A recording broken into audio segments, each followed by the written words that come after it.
Bismillahirrahmanirrahim. Assalamualaikum warahmatullahi wabarakatuh. Alhamdulillah, alhamdulillah, thumma alhamdulillah. Alhamdulillahilladzi hadana lihadza wa ma kunna linahtadiya laula an hadanallah.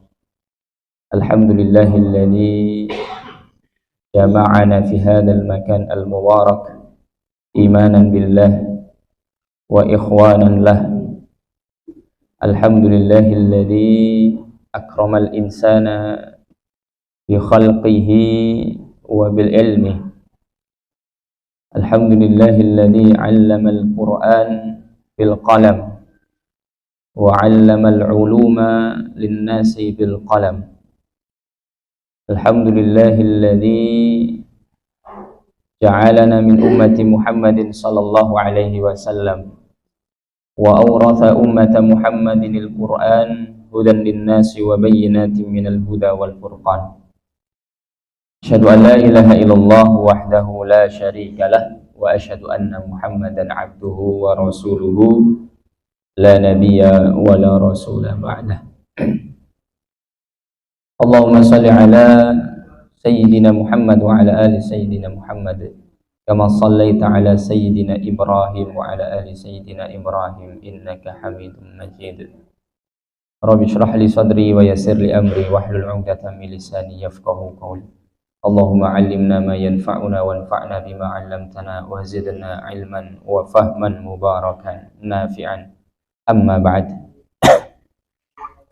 Ingkang kula hormati Pak Masrur selaku PCM atau Ketua PCM Pimpinan Cabang Muhammadiyah Subah, ingkang mugi-mugi senantiasa dipun paringi kesehatan, dipun paringi perlindungan, dipun paringi kekuatan, dan diparingi petunjuk untuk mengurusi dan berjuang meninggikan agama Allah Subhanahu wa ta'ala. Bapak Ibu yang dirahmati Allah Subhanahu wa ta'ala, jamaah pengajian Ahad pagi PCM Subah, ingkang mugi-mugi dipun paringi kesehatan, dipun paringi keluarga ingkang tenang, keluarga ingkang barokah, sakinah, mawaddah warahmah, dan semoga kita semuanya yang hadir di sini mendapatkan kebaikan-kebaikan dari Allah Subhanahu wa ta'ala. Amin amin ya rabbal alamin. Oh, niki mun kathah niki Pak, termasuk Pak. Biasanya penuh Bu. Kula niku setiap malam Kamis niku wonten kajian judulnya niku tafaqquh tarjih. Jadi belajar fikih dan belajar tarjih. Itu saya ngaji niku malah duwe sekedhik meleh. Paling wong pinten 7 8 ngoten niku. Tapi prinsipnya itu kita dianjurkan oleh Rasulullah, diperintahkan oleh Rasulullah niku istiqomah. Mboten dianjurkan melihat hasil, artinya jamaah nambah. Yang penting niku istiqomah. Artinya kita yakin keistiqomahan itu mengandung kesabaran. Yang mboten saged istiqomah nek mboten sabar. Leres ya. Maka istiqomah yang di dalamnya niku wonten kesabaran, dan kesabaran itu pasti akan menghasilkan buah yang manis. Jika nek gadah pelem, mun pengen sangat dahar pelem, kok mboten sabar, kecut napa manis? Kecut. Tapi kalau sabar, ditunggu, dideloki, diblongsongi, sabar, maka hasilnya nanti akan manis. Maka saat ini itu kan kata pelem-pelem sing dereng waktune panen, disemprot ben kuning. Rasanya enak napa mboten? Kurang enak. Kenapa? Ndak sabar. Maka dari itu arahan dan motivasinya ya arahan Rasul, beristiqomah lah. Masalah hasil nanti jamaahnya banyak ya itu urusan Allah Subhanahu wa taala. Yang penting kita istiqomah dan tetap menambatkan niat untuk Allah Subhanahu wa taala. Insya Allah yang sedikit belum tentu tidak lebih baik. Bisa jadi yang sedikit itu lebih baik dibandingkan yang banyak. Apalagi semangatnya adalah semangat menuntut ilmu, benar-benar menuntut ilmu, kemudian semangatnya ilmu tersebut digunakan untuk meninggikan agama Allah. Itu insya Allah Allah akan berikan keberkahan. Ya walaupun ngoten istiqomah niku saya pernah nyampaikan terakhir saya di sini niku. Mau semati-matian kita untuk beristiqomah, kita tidak bisa 100% istiqomah. Pernah dalam waktu setahun jamaah ini ku full terus ngoten. Napa kurang nambah. Terus ya. Karena itu istiqomah itu ada dinamikanya, Pak. Ada gerakannya. Kadang istiqomah itu naik, kadang istiqomah itu turun. Maka Bapak Ibu yang dirahmati Allah, di awal ini monggo sami-sami kita bersyukur atas nikmat Allah, walaupun yang hadir misalnya kok wonten piknik dan lain sebagainya. Jangan sampai setan masuk di situ sehingga mengurangi semangat kita untuk majelis ilmu. Karena yakinlah majelis ilmu itu adalah kunci untuk kita itu mudah untuk hidup di dunia ataupun mudah untuk nanti di akhirat. Itu dengan ilmu Bapak Ibu. Tanpa ilmu ya nyuwun sewu, hidup kita keteteran. Jenengan kalau tidak punya ilmu masak, mau masak kan bingung, angel. Tapi kalau tahu ilmunya, enak masak itu. Maka ilmu itu dalam segala bidang dan segala hal itu amat sangat berguna untuk kita, apalagi ilmu yang nanti akan memberikan kemudahan kepada kita menuju surga Allah Subhanahu wa taala, dan itu surga adalah tempat ataupun tujuan yang paling besar yang kita inginkan. Maka jangan bosan untuk menuntut ilmu. Niku ingkang sepindah, ingkang nomor kali saya ingin mengingatkan saja di akhir-akhir ini kita dapat kabar yang sangat menyedihkan. Napa kita ingin kabarin Bu? Palestina. Ya. Kita sebagai kaum muslimin dan saya khususnya sebagai penyampai risalah, artinya risalah Rasulullah untuk diteruskan, maka kami mengingatkan kepada kita semuanya untuk menyisipkan dari berapa persen lah di pikiran kita atau di hati kita atau di kehidupan kita tentang saudara-saudara kita yang ada di Palestina.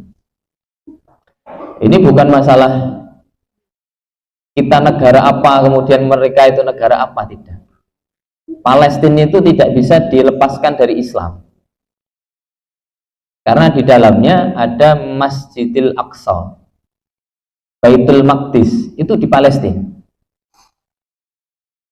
Jadi ketika kita mendengar kabar Palestina itu diserang, kemudian dijajah, apalagi saudara-saudara muslim di sana itu kan muslim 100% sebenarnya. Itu kita sebagai orang beriman seharusnya memiliki getaran di dalam hati kita. Kita Bapak Ibu hari ini bisa ngaji dengan santai seperti ini walaupun sekedip, ya, itu kan sakit ngaji dengan keadaan nyaman. Jangan dari berangkat rumah sampai ke sini tidak ada kekhawatiran sedikit pun tentang keamanan. Jadi Allah memudahkan kita untuk melakukan hal-hal kebaikan. Nah, saudara-saudara kita yang sedang di Palestina sana, jangankan ngaji, mau tidur, mau beraktivitas, mau di dalam rumah saja, itu nggak bisa tenang Bapak Ibu. Kalau di sini kita tahun baru itu ada petasan, Jenengan tenang napa mboten? Ya minimal kan kagetnya gara-gara suaranya, tapi secara keamanan kan nggak takut. Wah, kayak paling petasan. Di sana itu mau tidur, itu sing lewat itu ciu. Lah bayangannya nek dore teng omahe ngoten niku khawatir. Maka Bapak Ibu, sisipkanlah sedikit dari pikiran kita, dari hati kita, dari doa kita untuk saudara-saudara kita di Palestina sana. Semoga Allah mencatat itu sebagai kepedulian kita kepada sesama muslim. Rasulullah pernah bersabda, la yu'minu ahadukum hatta yuhibba li akhihi ma yuhibbu li nafsihi. Tidaklah seseorang itu bisa dikatakan beriman dengan sebenar-benar iman kalau dia belum mencintai untuk saudaranya seperti dia mencintai untuk dirinya sendiri. Nah, saya yakin 100% semua yang ada di sini niku cinta dengan ketentraman. Senang kalau hidupnya itu tenang. Senang kalau merdeka. Maka wujud iman kita itu ketika kita juga menginginkan ketenangan, ketentraman, kebahagiaan untuk saudara-saudara kita yang di Palestina. Karena mereka adalah muslim. Maka Bapak Ibu, Rasulullah Shallallahu Alaihi Wasallam itu dulu kan Isra Mi'raj. Isra Mi'rajnya itu dari Mekah, Baitullah, Baitul Haram, Masjidil Haram, dipergikan atau diperjalankan oleh Allah ke Baitul Maqdis sebelum dinaikkan ke Sidratul Muntaha. Pertanyaannya kenapa kok tidak langsung dari Masjidil Haram ke Sidratul Muntaha? Kan sama-sama ya, tempatnya sama, ke langit sama. Tapi kenapa kok diampirkan dulu ke Baitul Maqdis? Ingin memberikan isyarat bahwasanya Baitul Maqdis itu juga perlu difikirkan oleh Rasulullah. Maka Rasulullah selama hidupnya pernah mengirim sahabat untuk menaklukkan Baitul Maqdis. Jadi Rasulullah ini kan pernah menaklukkan Yahudi sebelum di Baitul Maqdis di Palestina sana, menaklukkan Yahudi di perang Khaybar. Jadi kan kalau pernah umroh bukan Bapak Ibu? Ada yang pernah ya? Kalau umroh mereka ada ziarah. Ya, sekali-kali minta ziarah ke Khaybar. Walaupun letaknya agak jauh. Tapi di situ pemukiman zaman dulu masih ada. Pemukiman penduduk Khaybar, orang Yahudi, ada Khazraj di situ, ada Qainuqa, ada Bani Nazir. Itu dulu ditaklukkan oleh Rasulullah. Nah, Rasulullah juga mengirimkan sahabat dan pasukan kaum Islam untuk menaklukkan Baitul Maqdis. Walaupun di sana ada beberapa sahabat yang mati syahid. Salah satunya Zaid bin Harithah. Selanjutnya ada Abdullah bin Rawaha. Itu ada yang gugur. Kenapa kok ingin menaklukkan Baitul Maqdis? Rasulullah itu kan bertindak sesuai wahyu, Bapak Ibu. Pasti ada wahyu dari Allah Subhanahu wa ta'ala. Dan Rasulullah sebelum meninggal dunia dalam keadaan sakit, beliau berpesan kepada Usamah bin Zaid untuk membebaskan Palestina, untuk membebaskan Baitul Maqdis. Ini masih sakit, pesannya untuk membebaskan Baitul Maqdis. Jadi Rasulullah itu begitu besarnya memikirkan Baitul Maqdis. Lah kok kita tidak memikirkan sama sekali? Berarti kita tidak mengikuti sunnah Rasulullah secara pemikiran. Jadi sunnah itu kan apa yang dikatakan Rasulullah, apa yang dilakukan Rasulullah, dan apa yang dilegalkan atau dibiarkan oleh Rasulullah Shallallahu Alaihi Wasallam. Salah satunya adalah Rasulullah itu dalam perilakunya memikirkan dan memperdulikan Baitul Maqdis. Maka Bapak Ibu, saya berpesan di awal majelis ini untuk kita membantu saudara-saudara kita yang ada di Palestina. Jadi siap membantu betul? Nah, kan mangkat dulu. Ya, jadi bantulah dengan sesuatu yang memungkinkan untuk kita lakukan. Kalau kita bantu dengan pergi ke sana, nekat ke sana, itu namanya bukan mati syahid, mati konyol. Kenapa? Ya karena bukan kemampuan kita untuk berperang di sana. Tapi bisa kita membantu minimal sekali dengan doa. Ini minimal sekali. Jadi orang yang mendoakan Palestina, mendoakan Baitul Maqdis itu berarti memikirkan. Berarti pertama kali adalah harus memikirkan terlebih dahulu. Meyakini terlebih dahulu. Kalau tidak meyakini, tidak memikirkan, ya nggak akan nyampe mendoakan. Kita mendoakan anak, mendoakan suami, mendoakan orang tua, karena kita memikirkan dan sayang dengan orang tua setelah anak kita. Maka kalau kita ingin membantu saudara kita, bantulah dengan pertama doa. Tidak usah pesimis. Kita masih punya Allah. Sudah banyak bukti-bukti umat Islam itu kayaknya kalah tapi menang. Perang Uhud, perang Badar, itu jumlahnya berapa Bapak Ibu? Kemampuan umat muslim ketika itu amat sangat minim. Tetapi dengan keyakinan, dengan kekuatan iman, dengan tawakal kepada Allah, dengan doa pendekatan kepada Allah, maka Allah memberikan bantuan. Nah, sekarang kita bantu dengan memperbaiki keadaan kita kepada Allah. Sehingga bisa jadi Allah itu membalikkan keadaan yang sekarang tentara Zionis Israel itu menyerang Israel Palestina kemarin itu selama 40 jam. Jadi 48 jam, berarti sekitar 2 hari diserang habis-habisan tanpa jeda. Ini perasan ini luar biasa, ya. Maka dan anehnya itu dianggap perbuatan bukan teroris. Sedangkan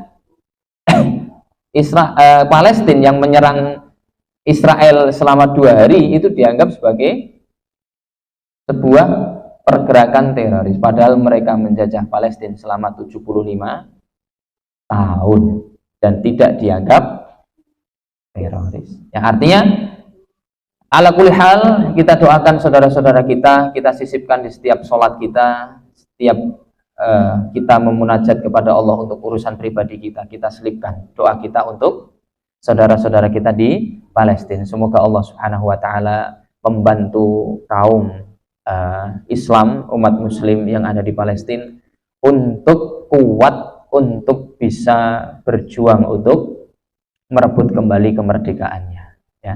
Itu di awal saya memberikan muqaddimah itu sebagai amanah, ya, amanah menyampaikan bahwasanya benar-benar Rasul itu memperhatikan Baitul Maqdis. Jangan tahu kita itu secara syariat di dalam Islam itu tidak boleh fanatik dengan salah satu masjid, ya. Artinya mewajibkan diri kita itu sholatnya masjid itu terus salah. Kecuali 3 masjid: Masjidil Haram, Masjidil Aqsa, Masjid Nabawi. Masjidil Haram, Masjid Nabawi wajar karena Rasulullah pernah di Masjidil Haram, artinya pernah lahir di situ. Di Madinah ya Rasul sendiri yang bangun Masjid Nabawi. Tapi di situ ada Masjidil Aqsa yang Rasulullah itu tidak ada kaitannya dengan Masjidil Aqsa. Kenapa? Ya karena memang Masjidil Aqsa itu sebagian dari Islam. Maka perlu sekali untuk kita perjuangkan Masjidil Aqsa. Nah, Masjidil Aqsa itu tempatnya di Palestina. Maka mau tidak mau kita harus memikirkan Palestina. Dan Palestina itu adalah Buq'ah Anbiya, tempat lahirnya para nabi. Itu paling kathah teng Palestina. Nabi Ibrahim, Nabi Isa, dan seterusnya. Maka Bapak Ibu, monggo sami-sami kita fikirkan Palestina dengan berdoa untuk saudara-saudara kita di Palestina. Dan selanjutnya kalau ada sumbangan-sumbangan untuk saudara-saudara kita di Palestina, insya Allah sangat bermanfaat Bapak Ibu. Kita sekarang bisa minum air dengan tenang, nyantai, makanya konsumsi dan lain sebagainya. Di sana untuk makan saja itu sulit. Maka bantulah saudara kita di Palestina. Maka nanti kalau ada donasi dan lain sebagainya, ya pun bismillah untuk bantu saudara kita di di Palestina. Semampu kita. Semampu kita itu bukan sekedarnya.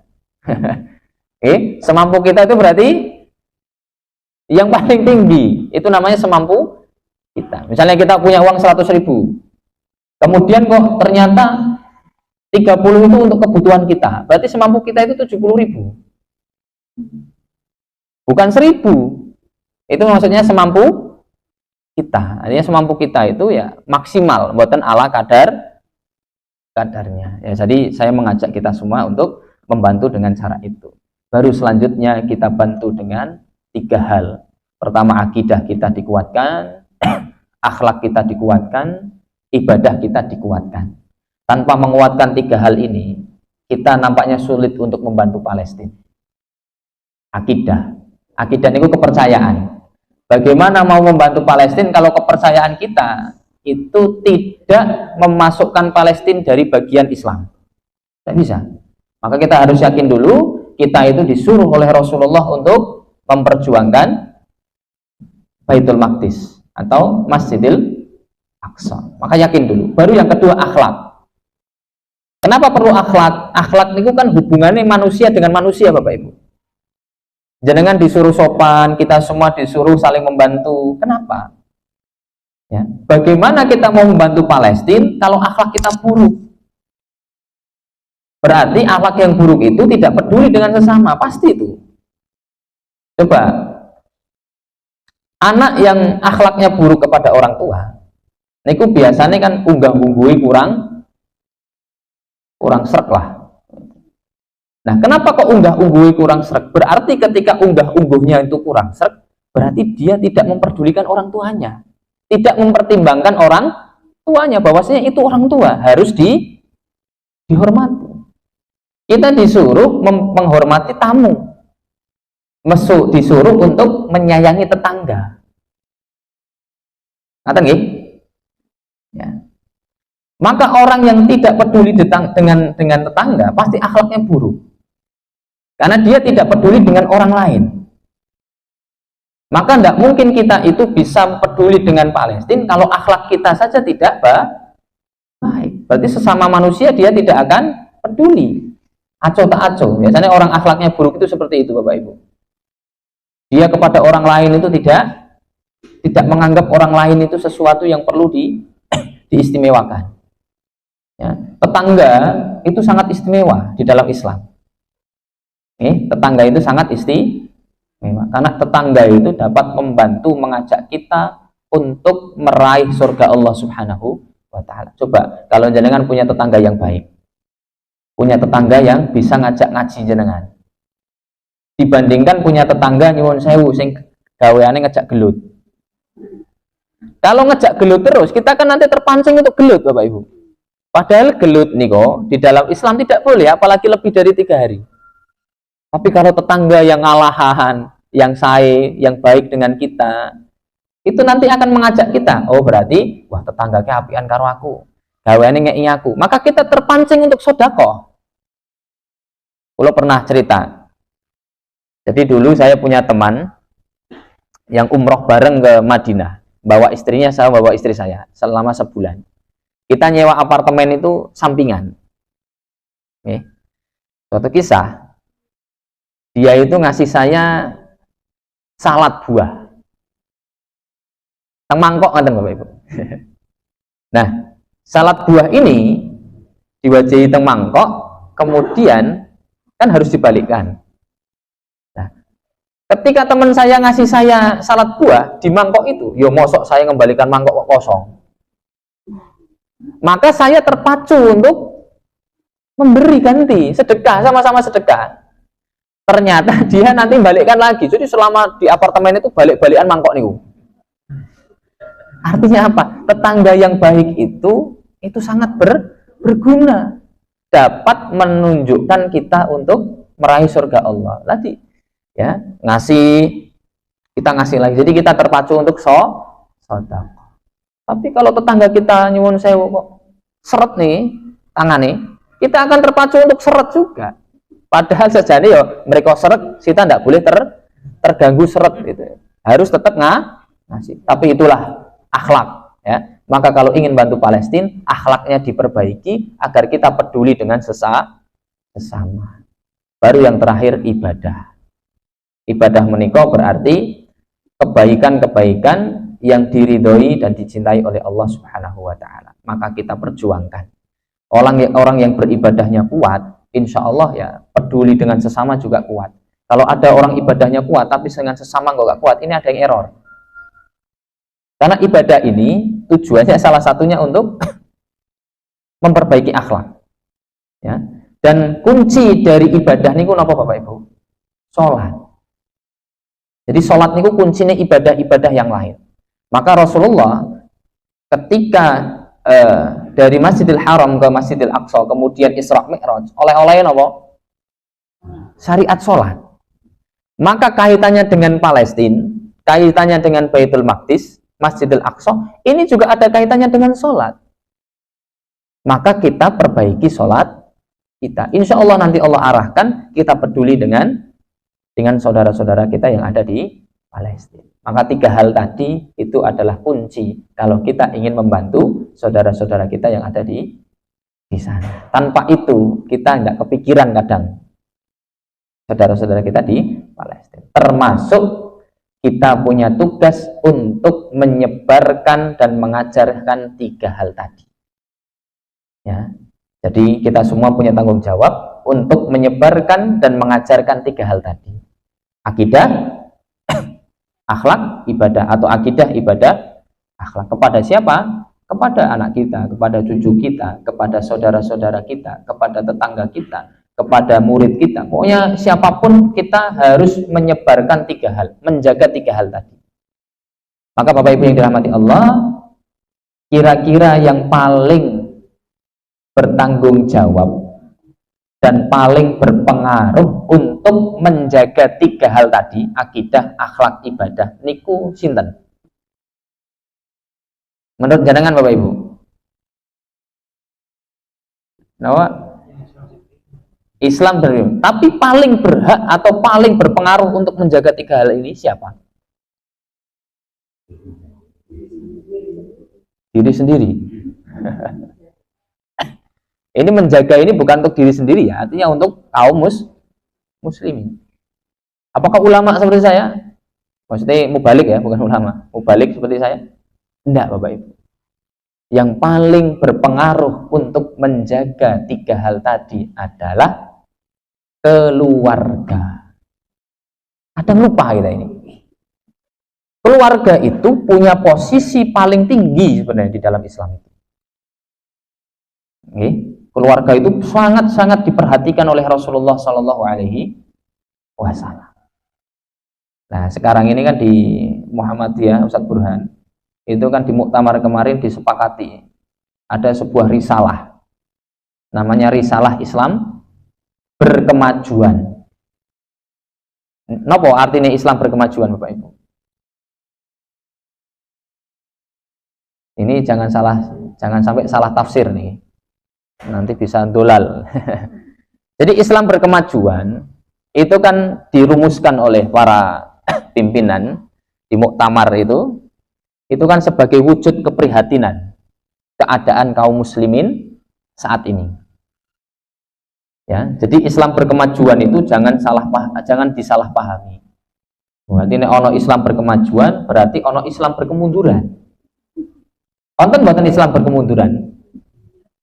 Ada Bu, ada. Nah ini makanya perlu saya luruskan. Islam dari zaman Nabi Adam lahir sampai nanti hari kiamat, Islam itu yang paling maju. Nah, saya ngomong Islam ya, Islam itu yang paling maju.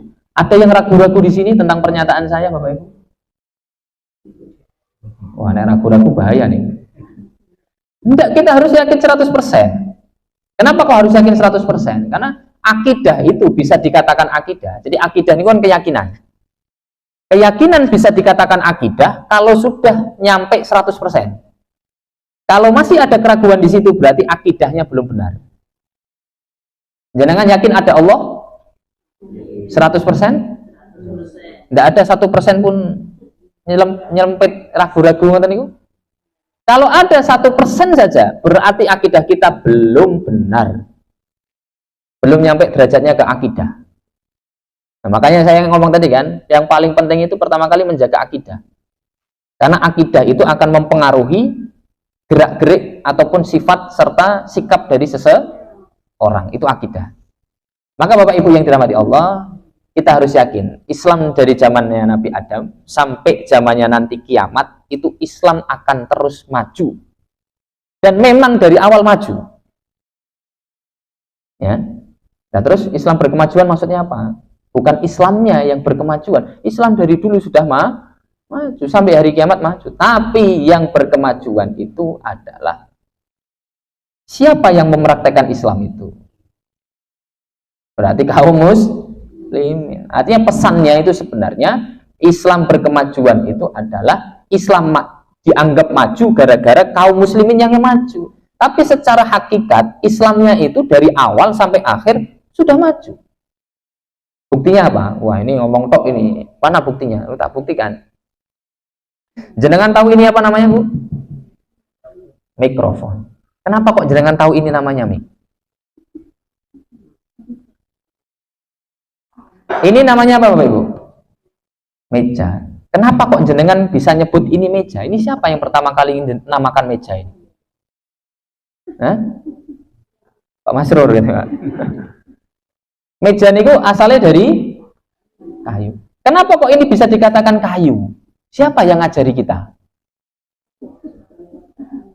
Makanya Bapak Ibu, segala yang sekarang kita bisa sebut itu sebenarnya turunan atau warisannya Nabi Adam. Jadi Nabi Adam itu dari zaman dulu sudah tahu bahwa ini meja. Tapi masalahnya dulu tidak ada meja. Maka Nabi Adam tidak perlu menyebutkan ini meja. Maka Allah berfirman, wa 'allama Adamal asma'a kullaha. Dan Allah telah memberikan pelajaran dan memberitahu kepada Nabi Adam semua nama di muka bumi ini dari awal sampai kiamat. Maka kita tahu ini mic, ini HP, ini tripod, ini kabel, ini karpet. Itu sebenarnya dari turunannya Nabi Adam alaihis. Nah, jadi Islam sudah maju dari dulu itu sampai sekarang. Ya, kita bisa mengatakan itu piala. Itu akibat Nabi Adam yang diajari oleh Allah Subhanahu wa Ta'ala. Terus yang kedua, bukti Islam maju sampai sekarang itu. Sekarang ini kan terkenal zamannya zaman teknologi canggih ya. Kita bisa menghubungi orang itu cepat, buat usah repot-repot. Canggih napa mboten Bapak Ibu? Canggih. Tapi secanggih-canggihnya zaman sekarang belum ada yang bisa menandingi kecanggihan Rasulullah ketika harus pergi dari Masjidil Haram ke Baitul Maqdis, ke Masjidil Aqsa, kemudian naik ke Sidratul Muntaha, langit ketujuh yang jaraknya luar biasa dalam waktu semalam. Ada yang bisa mempraktekkan itu Bapak Ibu? Pulau mawon teng Arab niku 14 jam perjalanan niku ke Mengkabe. Ini Rasulullah dari Masjidil Haram ke Masjidil Aqsa, kemudian diangkat ke Sidratul Muntaha. Ya, zaman sekarang tidak ada yang bisa ke Sidratul Muntaha. Maka tidak ada yang bisa mengalahkan kemajuan Islam. Islam niku amat sangat maju. Banyak sebenarnya. Ratu Bilqis dulu ya, punya istana nih ya, dipindahkan oleh Allah berapa menit? Sekedip mawon. Ustaz, lah sekarang kan ada HP. HP itu kan maya. Fisiknya nggak ke sana Bapak Ibu. Cuma maya saja. Lah Rasulullah niku pindah niku dengan fisiknya. Ya, maka Islam itu sampai kapanpun maju. Cuma kenapa kok seolah-olah sekarang itu Islam mundur? Ya karena pemeluknya yang mundur, bukan Islamnya. Kenapa kok bisa mundur kaum muslimin? Coba saya tanya dengan setulus-tulusnya. Kira-kira sekarang yang menguasai dunia, peradaban dunia, niku non muslim atau muslim? Niki mau sing gawe niku Cina mungkin nih. Ateis, komunis. Kemudian HP Korea, Cina, Jepang, Amerika. Peradaban dunia sekarang itu dipegang oleh non-muslim. Padahal dulu peradaban itu dipegang oleh Islam. Zamannya Rasul, setelah ekspansi kemana-mana, itu peradaban dipegang oleh Islam. Zamannya Umar bin Khattab, Persia Romawi yang sekuat itu Bapak Ibu, bisa dikalahkan oleh kaum muslimin. Jadi jangan silau dengan peradaban sekarang. Karena Islam juga pernah menguasai peradaban. Tapi kenapa pertanyaannya, dulu dikuasai Islam, sekarang Islam tidak menguasai? Karena dulu para sahabat berjuang untuk Islam, itu benar-benar memegang Islam. Mempraktekkan Islam dengan sepenuh kekuatan. Karena berjumpa dengan Rasul, sahabat itu dididik Rasul. Nah, kita sekarang ini jauh dengan jaraknya Rasul, dan kita semuanya terkadang enggan untuk mempraktekkan ajaran Islam. Sebagai contoh, nyuwun sewu, Islam berkemajuan, ya. Ciri-ciri berkemajuan itu salah satu niku nyuwun sewu niki. Jangan cek. Pasti banyak tulisan. Jadi bisa dikatakan peradaban maju itu kalau banyak tulisan. Maka kita cek sekarang. Peradaban sekarang itu Bapak Ibu dikuasai oleh non-muslim katanya. Apa buktinya? Jangan cek artikel-artikel dan tulisan-tulisan penelitian-penelitian. Luweh kathah wong muslim sing neliti atau luweh kathah non-muslim sing neliti? Jangan lihat jurnal-jurnal nih Bapak Ibu. Bahasa Inggris, bahasa Indonesia. Itu lebih banyak orang non-muslim yang peduli dengan menulis itu. Padahal menulis itu adalah ciri khas Islam. Jangan tahu. Buktinya apa? Jangan hafal surah Iqra ya. Al-Alaq. Itu kan Allah mengatakan, Iqra wa rabbukal akram alladzi 'allama bil qalam. Ya, dan bacalah wahai Muhammad, Tuhanmu yang maha mulia. Allah di situ memilih kata akram, bukan karim. Padahal akram menikah diambil dari kata karim. Karim itu mulia, akram berarti paling mulia. Kenapa Allah pakai akram? Untuk memberikan pesan kepada siapa saja yang dimuliakan kita, ya. Mungkin ustadz dimuliakan dengan ilmunya. Mungkin saudagar kaya dimuliakan dengan hartanya. Guru dimuliakan dengan ilmunya. Orang tua dimuliakan dengan keikhlasannya, ketulusannya merawat anaknya. Tapi Allah ingin memberikan pesan, semua kemuliaan yang didapatkan oleh manusia itu sebabnya pemberian Allah Subhanahu wa taala. Maksudnya ngeten. Orang kaya banyak sedekah. Gara-gara banyak sedekah dia dimuliakan. Tapi jangan lupa, yang untuk sedekah harta itu siapa yang memberi? Allah. Seorang ulama itu dimuliakan dengan ilmunya. Jangan lupa, yang ngasih ilmu itu siapa? Allah. Maka Allah ingin memberikan pesan, semulia-mulia orang, kemuliaannya itu diberi oleh Allah Subhanahu wa ta'ala. Dan Allah memuliakan manusia itu dengan dua hal. Yang pertama dengan fisiknya yang paling sempurna. Kita itu paling sempurna Bapak Ibu dibandingkan makhluk yang kok bisa mengklaim seperti itu? Karena Allah sendiri yang menyampaikan, ya. Laqad khalaqnal insana fi ahsani taqwim. Allah telah menciptakan manusia dengan sebaik-baik bentuk ciptaan. Baru yang kedua, Allah memuliakan manusia dengan ilmu. Maka tadi setelah ayat Iqra wa rabbukal akram, terus ayat selanjutnya alladzi 'allama bil qalam, yang telah mengajari manusia ilmu dengan qalam. Qalam niku napa? Qalam itu diambil dari kata taklim. Taklim itu berarti arti bahasa qata'a yaqta'u, memotong. Maka pulpen itu bisa dikatakan pulpen atau pensil nek ujungnya niku dipotong, dilancipi menika. Jenengan saged nulis nek patelot niku mboten dilancipi? Mboten saged. Kudu dilancipi riyen, maka dikatakan kolam. Jadi Allah itu memuliakan manusia dengan ilmu. Dan ilmu itu di dalam Islam juga salah satu cara mendapatkannya dengan tulisan. Maka ndak heran kalau sekarang umat muslim itu ndak maju-maju nyuwun sewu. Kenapa? Karena jarang nulis. Nah, ini nek sing mboten nggawa tulisan yo ampun tersinggung. Karena ini bener-bener ajaran. Ini sebagai contoh saja refleksi kita Bapak Ibu. Coba bayangkan kalau tidak ada tulisan. Al-Quran itu bisa kita lebih yakini sekarang karena ada wujudnya. Wujudnya ditulis apa goib? Ditulis. Coba bayangkan kalau ternyata dulu Utsman bin Affan, Abu Bakar boten menulis Al-Quran di dalam suhuf atau di lembaran-lembaran. Bisa jadi kita sekarang itu rada ragu-ragu. Dan Allah menjaga Al-Quran salah satunya dengan cara tulisan. Saya bisa mengajarkan akidah, bisa mengajarkan fikih, bisa mengajarkan usulul fiqh. Kalau tidak ada tulisan, tidak bisa. Maka sebenarnya tulis-menulis ini adalah budaya orang Islam.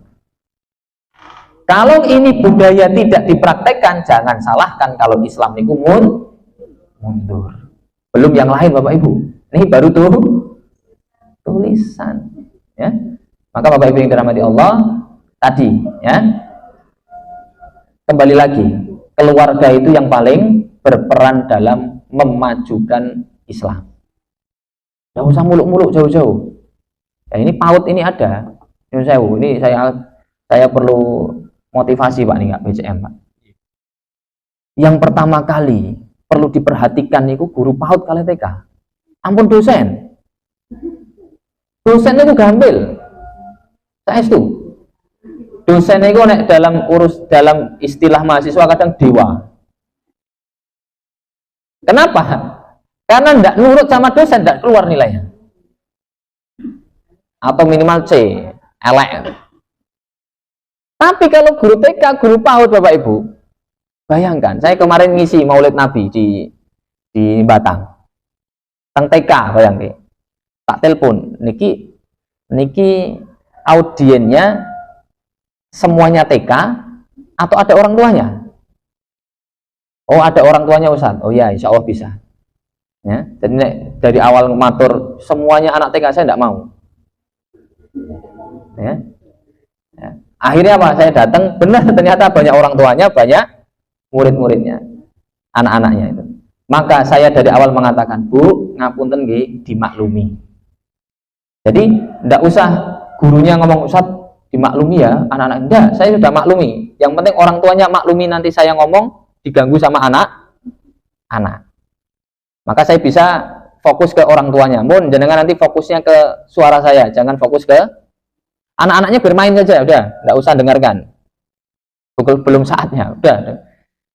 Setelah selesai, saya diminta lagi untuk ngisi di TK teman dari kepala sekolah nih. Kepala sekolah. Ustaz, ini juga mau minta Ustaz. Bayangan saya itu ada orang tua dan anak. Bayangan saya ini Bu. Maka saya datang ke sana ya materinya materi yang kemarin saya sampaikan. Itu boleh nyampe mereka. Ya Allah cilik-cilik wabe Bu. Kalau stres dari awal saya. Dan saya ngajar niku selama ini hanya ngajari piye carane anak niku saged matur Allahumma sholli ala Muhammad. Itu atau Muhammad Shallallahu Alaihi Wasallam itu hanya ngajari itu. Niku pun nama bu. Subhanallah. Maka saya sadar bahwasanya guru TK dan PAUD ini adalah kunci pertama kali yang perlu untuk diperhatikan. Dan setelah acara saya ngobrol dengan kepala sekolah TK itu. Apa yang dikeluhkan? Yang dikeluhkan bukan masalah TK-nya, yang dikeluhkan masalah orang tuanya. Karena di situ banyak orang anak-anak yang dari mendaftar sampai lulus, terkadang yang nganter ini bibinya. Tidak pernah orang tuanya itu nganter Pak, dari daftar sampai lulus. Niku orang tuanya tidak pernah nganter. Sehingga apa yang terjadi? Anak-anak ini seperti kurang kasih sayang. Sehingga sekolah nakal, cari perhatian. Niku. Kenapa? Karena keluarganya menganggap pendidikan itu diserahkan ke sekolahan. Ndak, kita harus sepakati dulu. Yang pertama kali berperan itu adalah keluarga, orang tua. Jelas sepakat mboten? Jangan sampai ndak sepakat tapi ngambang. Sing korban nanti anaknya, Bapak Ibu. Maksudnya gimana? Ada kasus ngeten. Orang tua ketika mengumpulkan wali siswa, orang tua, sekolahan ketika mengumpulkan wali murid, itu matur ngeten. Bapak Ibu, kita ini sekolahan itu hanya membantu. Tapi yang menentukan itu nanti jenengan. Kita hanya membantu. Tapi orang tua di rumah berpikiran, aku nyekolah ke anak, bayar, pingine mulai-mulai wis iso A, wis iso B, wis iso C. Maka saya serahkan ke lagi piye sekolah nyerah kening orang tua nyerahkan ke sekolahan. Akhirnya apa? Sing bingung anaknya. Maka jangan heran kalau banyak anak itu tidak tergarap. Kenapa? Entah itu sekolahannya menganggap orang tuanya paling penting, orang tuanya menganggap sekolahan paling penting. Maka kita perlu sepakati, sing paling penting sinten? Sekolahan apa keluarga? Keluarga.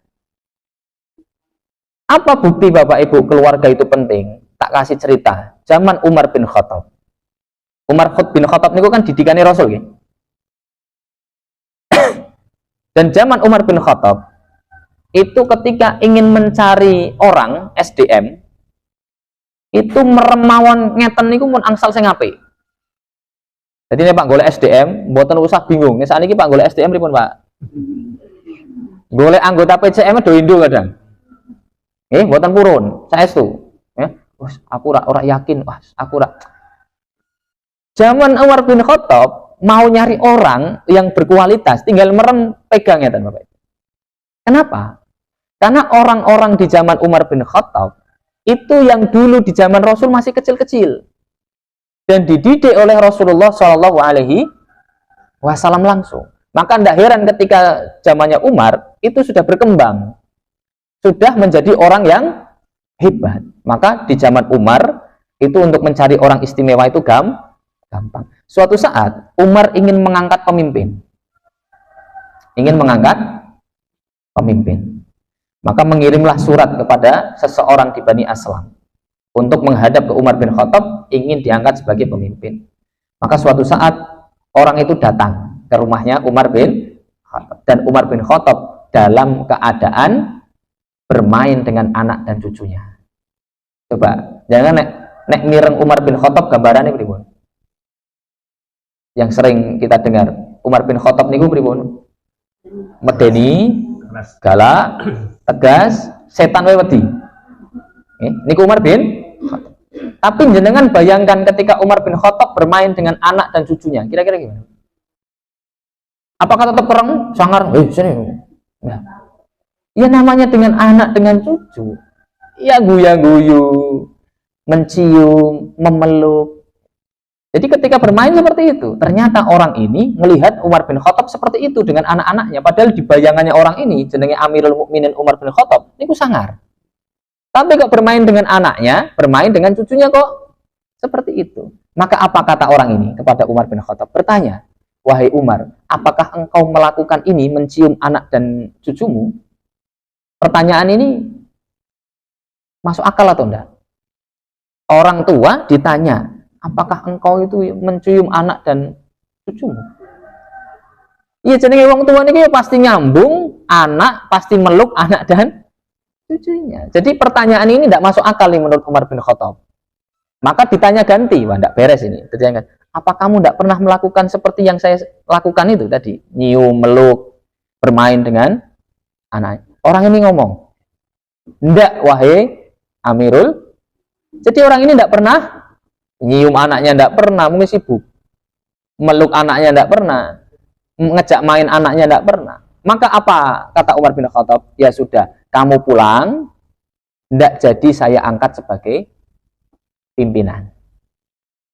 Maka sekali-kali nanti kalau mau merekrut SDM, di situ ada kriteria kekeluargaan. Syaratnya jadi ayah yang baik bagi keluarga kalau laki-laki. Jadi ibu yang baik bagi keluarga kalau itu perempuan. Coba jangan cek temu di mawon. Mboten enten syarat niku, Pak. Padahal keluarga itu amat sangat penting sehingga Umar bin Khattab sampai tidak jadi mengangkat pemimpin gara-gara tidak peduli dengan keluarganya. Kenapa kok peduli sekali? Saiki bayangke Bapak Ibu. Mau dijadikan pimpinan kepada belahan jiwanya saja. Anak-anak itu kan belahan jiwa. Istri, suami itu kan belahan jiwa. Sama belahan jiwanya saja itu tidak perhatian, tidak menyayangi, apalagi suruh mimpin mikir ke wong-wong sing ra dikenal. Maka kalau mau ngangkat pemimpin, pilih yang baik sama keluarganya. Apa dalilnya? Jaminan Rasulullah Shallallahu Alaihi Wasallam. Apa jaminannya Bapak Ibu? Rasulullah bersabda ngeten, khairukum li ahli wa ana khairukum li ahli. Sebaik-baik dari kalian yang paling baik dengan keluarganya.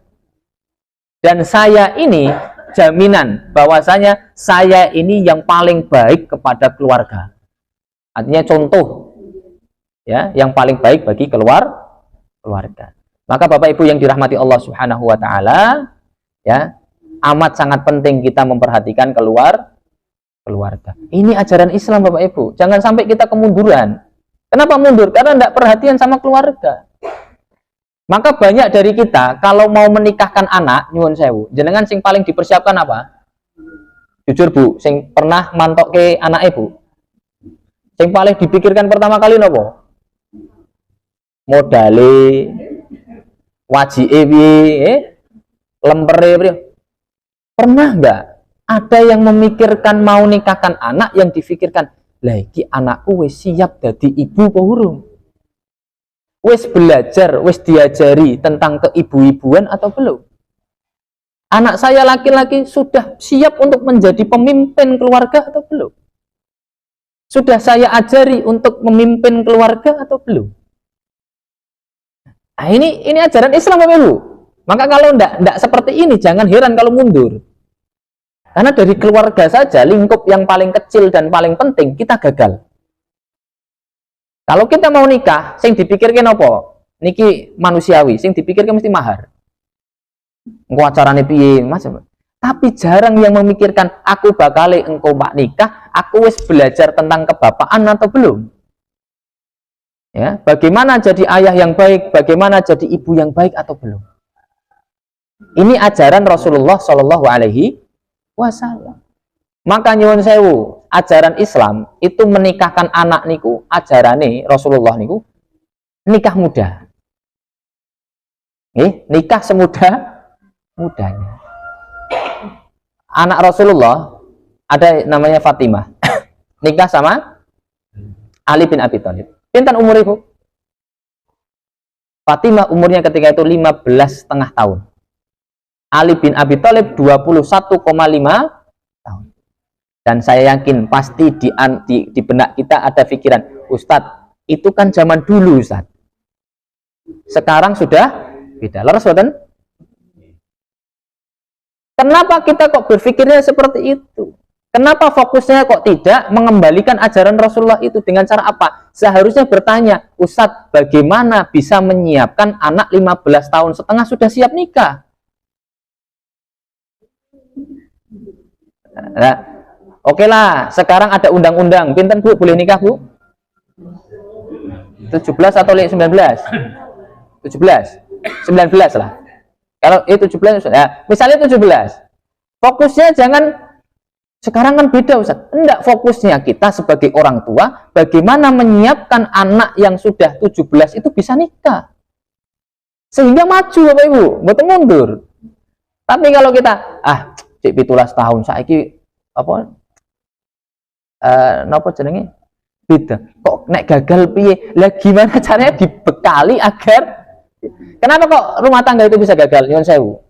Karena kurangnya ilmu keluarga, kurangnya mental, kurangnya sifat yang bisa menghadapi masalah-masalah keluarga. Makanya dari kecil sudah diajari tentang keluarga. Nek pengen maju. Karena ini ajaran Rasul loh Bapak Ibu. Contohnya lagi ajaran Rasul dalam keluarga. Nyuwun sewu. Rasul itu orang-orang yang di dekat Rasul itu insya Allah sukses-sukses, hebat-hebat. Maka Khulafaur Rasyidun yang 4, Abu Bakar, Umar, Utsman, Ali, itu semuanya kan dekat dengan Rasul Bapak Ibu. Jadi keluarganya Rasul. Abu Bakar mertuanya Rasulullah. Dari siapa? Aisyah. Umar mertuanya Rasulullah. Dari siapa? Hafsah. Utsman menantunya Rasulullah. Dari siapa? Ummul Kulthum dan Ruqayyah. Ali, khulafa yang keempat, menantunya Rasulullah dan keponakan Rasulullah. Kenapa? Nikah dengan Fatimah. Jadi keluarga itu penting sekali, Pak. Karena Rasulullah itu juga mencetak orang-orang hebat yang di sekitar Rasulullah, yang dekat dengan Rasulullah, bahkan yang sekeluarga dengan Rasulullah Shallallahu Alaihi Wasallam. Nah, salah satu ajaran dalam Islam, niku kalau mau bentuk keluarga, itu zaman Rasulullah golek pasangan atau menantu niku sing dikenal dekat dan tahu kesolehannya. Saya yakin Bapak Ibu, jenengan teng mriki niku kan luwih kenal satu dengan yang lainnya dibandingkan orang tuanya temene anake jenengan teng kuliahan. Jenengan lebih paham, Bu niki luwih paham Ibu niko. Mungkin Ibu niki gadah lare jaler. Ibu meniko gadah lare istri. Kan pun ngertos kesolehannya. Kenapa ndak?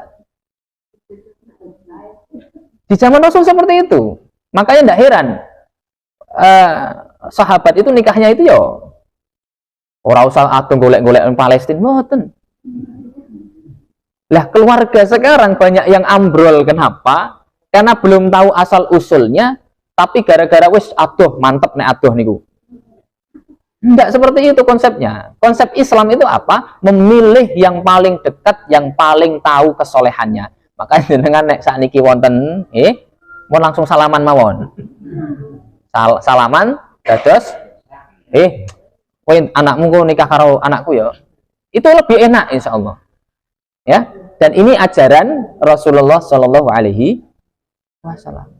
Ustadz, zaman sekarang beda. Mesti kok dalile kok zaman sekarang beda. Niku dengan kata zaman sekarang berbeda ini bisa membuat kita mundur. Padahal Islam niku ajarannya sangat-sangat maju. Tadi contohnya, ya. Maka nanti nek wonten sing anu langsung mawon. Karena zaman sekarang niku nek ora adoh mboten marem. Nggih, dianggap sebagai nek ora adoh niku piye ngoten niku. Nek cedak niku koyo wah nikah yo sak gang. Kula niku istrine mong beda gang Bapak Ibu. Bojone kula niku. Itu malah sedulur saya, masih sedulur saya jauh. Karena sudah tahu track recordnya seperti apa, keadaan orang tuanya seperti apa. Kok keadaannya kurang baik, kita juga sudah tahu kurang baiknya di mana gitu loh. Tinggal nanti bisa memenuhi atau melengkapi gitu. Ya ojo golek sing pasti apik kabeh mboten saged. Misalnya, wah ini kekurangannya di sini. Kita kan sudah tahu kekurangannya. Jadi untuk menyesuaikan itu luwih gampang. Bukan berarti kita nyarinya harus 100% apik, boten. Tapi yang cocok dengan kita. Nah, ini salah satu contoh.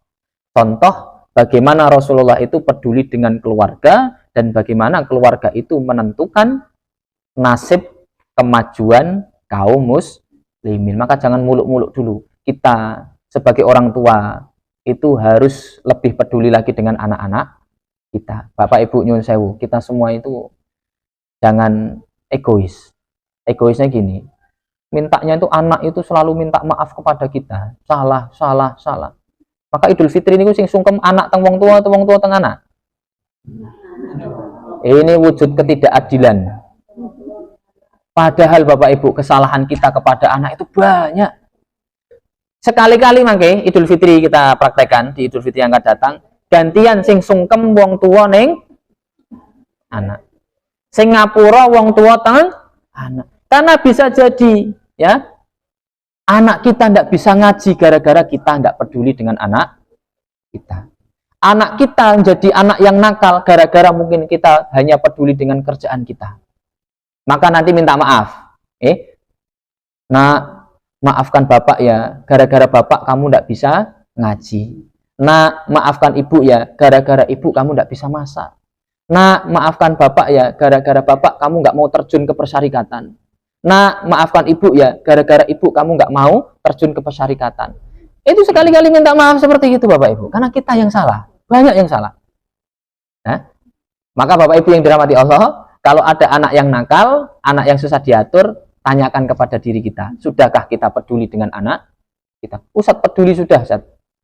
Ya, sepeduli apa kita dengan anak kita? Sudah nyium-nyium atau belum? Sudah ngajak ngobrol? Nyuwun sewu, saya kemarin dapat tamu dari cabang tertentu. Pas saya ngisi ngaji, kemudian curhat. Ini anak Kiai Muhammadiyah. Anake nyuwun sewu, sengit sekali sama bapaknya. Kenapa? Bapaknya tidak peduli dengan dirinya, onone nyalah-nyalahke, nek salah wegah nyuwun ngapura.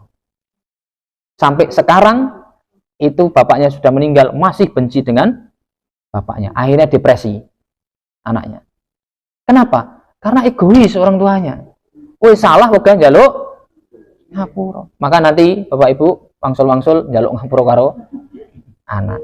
Ini ajaran Islam, ya. Ini ajaran Islam. Minta maaf itu kan tidak melulu dari orang yang muda ke orang yang tua. Bisa orang tua minta maaf kepada yang lebih muda. Tidak ada batasan minta maaf. Mungkin itu Bapak Ibu yang dirahmati Allah. Kalau kita ingin tadi memajukan Islam, kita majukan dulu keluarga kita. Dengan apa? Dengan mati-matian kita menggarap, membentuk keluarga yang profesional. Kita saja untuk membangun lembaga, garap lembaga, golek wong sing profesional. Lah ini keluarga yang mencetak SDM, mosok orang nyiapke suami istri yang profesional. Maka silahkan profesionalkan diri kita untuk keluarga kita. Kalau kita masih kurang untuk profesional, kita profesionalkan diri kita. Walaupun nyuwun sewu, mungkin umure wis mboten tuwa, kula kok nek ngomong tua kok ora penak. Mun luweh lah ngoten niku. Umure mun luweh. Oh, jengkel diomong itu. Wah, aku jek 6 kok diomongi tua, ya. Maka itu Bapak Ibu, kita cetak keluarga-keluarga yang hebat.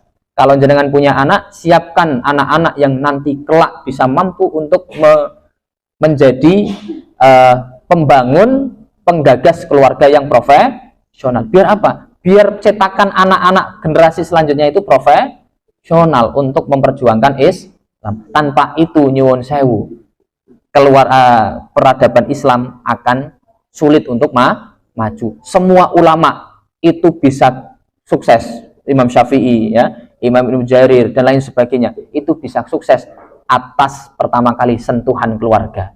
Maka banyak ulama yang hafidhul Quran baina yaday abihi. Dia hafal Quran di tangan orang tuanya. Baru setelah itu suruh menguatkan hafalannya ke ulama yang lain. Jadi keluarga itu penting sekali. Ya, jangan sampai kita sibuk dakwah ke sana kemari tapi keluarga tidak disentuh. Saya tersenyum. Kemarin ikut rakernas di Solo 3 hari. Pulang-pulang anak saya yang 1,2 bulan langsung lari.